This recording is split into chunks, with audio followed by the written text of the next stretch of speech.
माँ भगवती देवी को उनका नाम विंध्य पर्वत से मिला और विंध्यवासिनी नाम का शाब्दिक अर्थ है वे विंध्य में निवास करती है। जैसा कि माना जाता है कि धरती पर शक्तिपीठों का निर्माण हुआ है।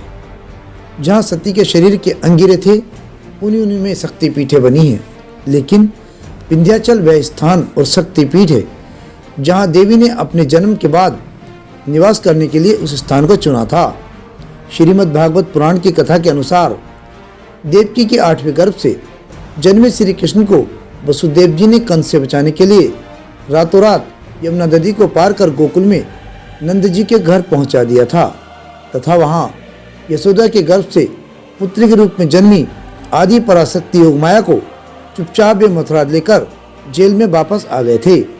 बाद में जब कंस को देवकी की 8वीं संतान के जन्म का समाचार मिला तो वह कारागार में पहुंचा। उसने उस नवजात कन्या को पत्थर पर पटककर जैसे ही मारना चाहा, वह कन्या अचानक कंस के हाथों से छूटकर आकाश में पहुंच गई और उसने अपना दिव्य स्वरूप प्रदर्शित कर कंस के वध की भविष्यवाणी की और अंत में वह भगवती विंध्याचल वापस लौट आई। भगवती विंध्यवासिनी आद्य शक्ति है। विंध्याचल सदा से उनका निवास स्थान रहा है। जगदम्बा की नित्य उपस्थिति में विंध्यारी को जागृत शक्तिपीठ बना दिया। महाभारत के विराट पर्व में धर्मराज युधिष्ठिर देवी की स्तुति करते हुए कहते हैं, विंध्ये चौवनक श्रेष्ठे तद्वांतिम साप्ताम। हे माता, पर्वतों में श्रेष्ठ विंध्याचल पर आप सदैव विराजमान रहती हैं। परम पुराण में विंध्याचल निवासिनी इन महाशक्ति को विंध्यवासिनी के नाम से संबंधित किया गया है। विंध्य विंध्या निवासिनी। श्रीमद् भागवत के 10वें स्कंद में कथा आती है कि सृष्टिकर्ता ब्रह्मा जी ने जब सबसे पहले अपने मन से शंभु मनु और शत्रुपा को उत्पन्न किया, तब विवाह करने के उपरांत शंभु मनु ने अपने हाथों से देवी की मूर्ति बनाकर 100 वर्षों तक कठोर तप किया। उनकी तपस्या से संतुष्ट होकर भगवती ने उन्हें निष्कंटक राज्य, वंश वृद्धि एवं परम पद पाने का आशीर्वाद दिया। वर देने के बाद महादेवी विंध्याचल पर्वत पर चली गईं।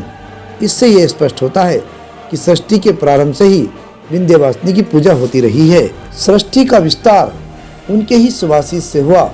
मार्कंडेय पुराण के अनुसार वर्णित दुर्गा सप्तशती देवी महात्म्य के 11वें अध्याय में देवताओं के अनुरोध पर भगवती उन्हें आश्वस्त करते हुए कहती हैं कि देवताओं, व्यसवज्मंतर के 28वें युग में शुभ और निशुभ नाम के 2 महादैत्य उत्पन्न होंगे।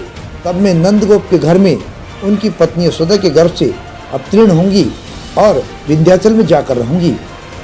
उन उक्त दोनों असुरों का मैं ही नाश करूंगी। शास्त्रों में माँ विंध्यवासिनी के ऐतिहासिक महात्म्य का अलग अलग वर्णन मिलता है। शिव पुराण में माँ विंध्यवासिनी को सती माना गया है, जो श्रीमद् भागवत में नंदजा देवी नंद बाबा की पुत्री कहा गया है। माँ के अन्य नाम कृष्णानुजा, वन दुर्गा भी शास्त्रों में वर्णित हैं। इस महाशक्ति पीठ में वैदिक तथा वाम मार्ग में विधि से पूजन होता है। शास्त्रों में इस बात का भी उल्लेख मिलता है कि आदिशक्ति देवी कहीं भी पूर्ण रूप में विराजमान नहीं है।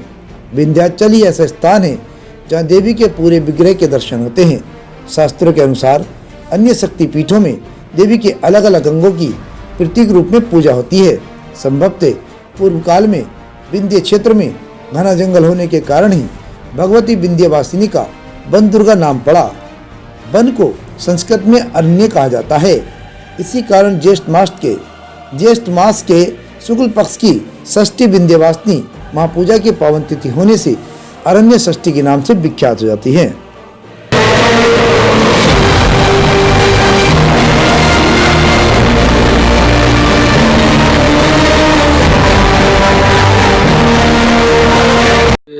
आदि शक्ति योग माया भगवान कृष्ण जन्म लेने से पहले योग माया को आज्ञा दिए, तो यशोदा के यहाँ जन्म लेकर पहले से योग माया तैयार थी। वासुदेव जी कारागार से भगवान कृष्ण को लेकर गए और योग माया को उठाकर लाए कारागार में। जब कृष्ण ने सुना कि कन्या हुई है तो हाथ से छीन करके पत्थर पे हत्या पटकना चाहा, तो हाथ से छिटक कर इसी विंध्याचल पे भगवती गिरी थी, आदिशक्ति योग माया। और विंध्याचल में भगवती ने निवास किया और ये दोनों एक ही माया है। ऐतिहासिक धरोहर गोपनीय स्थान है। पहले गुरु महाराज थे, गौरी घाट वाले बाबा जी के नाम से ख्याति सिद्ध थे। भूत भविष्य वर्तमान का ज्ञान था और बड़े दूर दूर से लोग आते थे दर्शन के लिए यहाँ। और मनोकामना करके आने जाने वाले यात्रियों की सब मनोकामनाएं सिद्ध होती हैं। तो भंडारा इत्यादि भी करते हैं सब। और चारों तरफ से भक्तों का तांता लगा रहता है। नवरात्र में, सर्दी नवरात्र में भी भीड़ होती रहती है। चैत के नवरात्र में भयंकर भीड़ होती है, खड़े होने की भी जगह नहीं।